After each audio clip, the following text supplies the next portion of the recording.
अगर बालन साहब मिस्टेक से भी इस बार की चुनाव में हारता है तो इसमें दो मत की बात है ही नहीं, नेपाल में फिर से एक बार जेनजी प्रोटेस्ट हमें देखने को मिलेगा।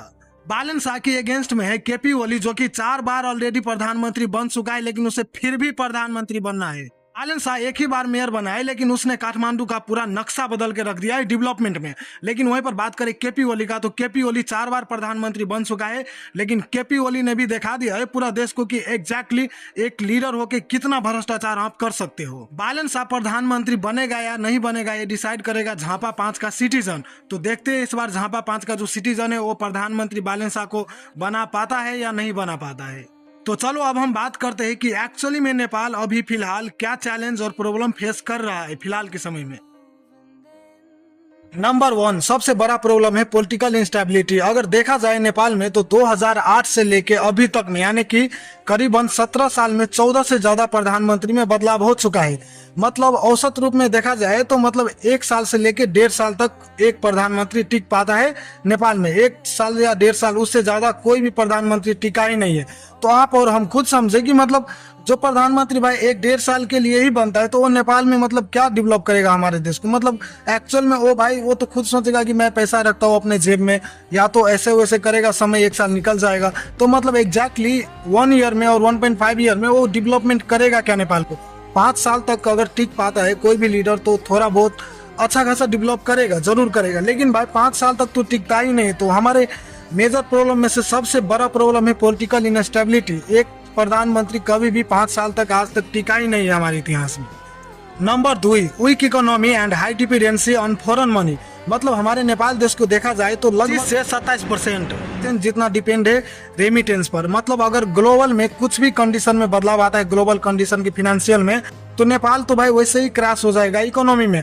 तो मतलब हमारे नेपाल भाई 80% डिपेंड है किस पर, रेमिटेंस पे, मतलब अब्रोड वर्कर पर, जो बाहर कमाता है, जो पैसा घर भेजता है, उस पर डिपेंड है। तो मतलब आप समझ सकते हो हमारे नेपाल देश के पास खुद इतना क्षमता नहीं है कि मतलब वो एम्प्लॉयमेंट क्रिएट कर सके, रोजगार क्रिएट कर सके, इकोनॉमी खुद कंट्री में इनसाइड में हैंडल कर सके। पूरा डिपेंड है रेमिटेंस पे। अगर रेमिटेंस में थोड़ा बहुत भी ग्लोबल में इधर उधर गिरावट आता है तो नेपाल का इकोनॉमी वैसे भी भाई पूरा क्रैश हो जाएगा। क्रैश तो है ही ऑलरेडी पहले से। Number 3 repetition of fucking leader. मतलब हम लोग इतना बड़ा चूतिया है कि मतलब एक ही नेता को हम लोग बारंबार मौका देते हैं जीतने के लिए। मतलब भाई एक बार हम एक किसी नेता को जिता दिए तो वो सही है कि एक बार उसने जीता, राइट। और भाई जब हम लोग खुद ऑब्जर्व करते हैं कि एक बार उसने जीत कर कुछ भी बदलाव नहीं किया एरिया में, जैसे कि अगर हम एक मेयर को जिताते हैं तो वो अपना नगर पालिका में कुछ भी बदलाव नहीं किया है, तो भाई हमें दूसरा बार तो मौका नहीं देना चाहिए ना उसे। मतलब दूसरा बार तो किसी दूसरा लीडर को मतलब हमें मौका देना चाहिए ताकि थोड़ा बहुत बदलाव करेगा। जो एक अच्छा खासा एजुकेटेड है उसे हमें मतलब बनाना चाहिए सेकंड में। लेकिन हम लोग क्या करते हैं, एक ही चुतिया को, मतलब वो एक बार ऑलरेडी जीत चुका है लेकिन फिर भी हम उसी को बनाएंगे, दूसरे बार भी, तीसरे बार भी, चौथे बार भी हम उसी को बनाएंगे।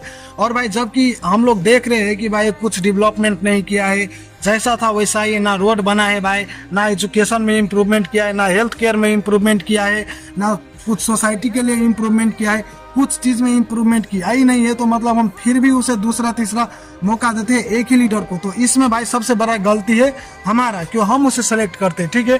वो खुद भाई नहीं बनता है, उसे सेलेक्ट करने वाले हम रहते।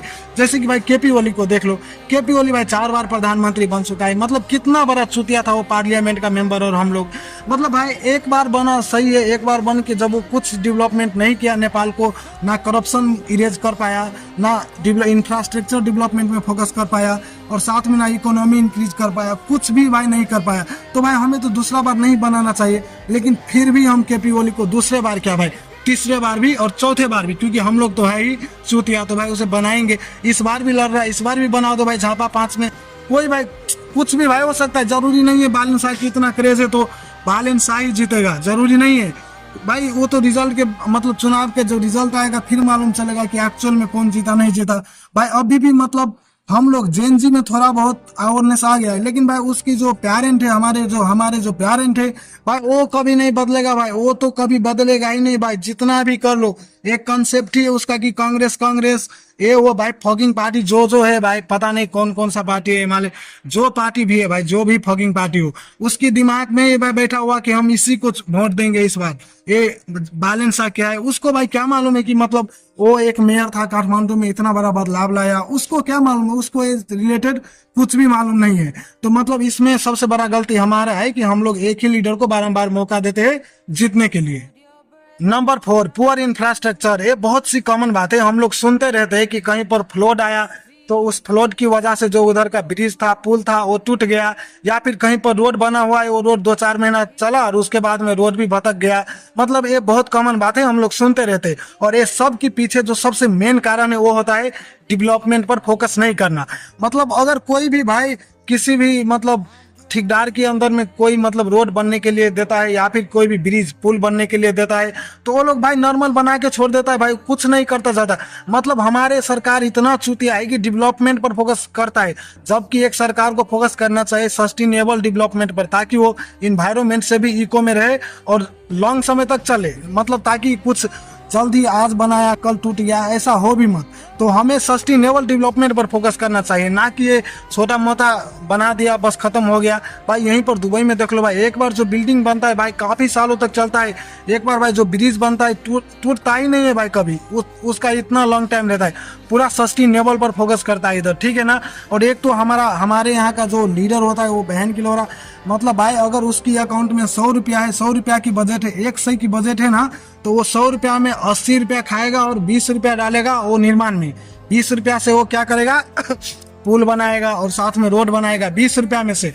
और 20 रुपया जो ठेकेदार को मतलब जो वो देगा 20 रुपया, तो 20 रुपया ठेकेदार उसमें से क्या करेगा, 20 रुपया का काम भी नहीं करेगा, वो भी 10 रुपया का काम करेगा। मतलब 90 रुपया करप्शन हो जाता है, भ्रष्टाचार हो जाता है 100 रुपया में से।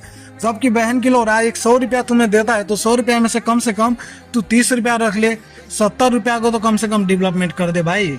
अब ये मत बोलना 100 रुपया, एग्जाम्पल के लिए मैं समझा रहा हूँ।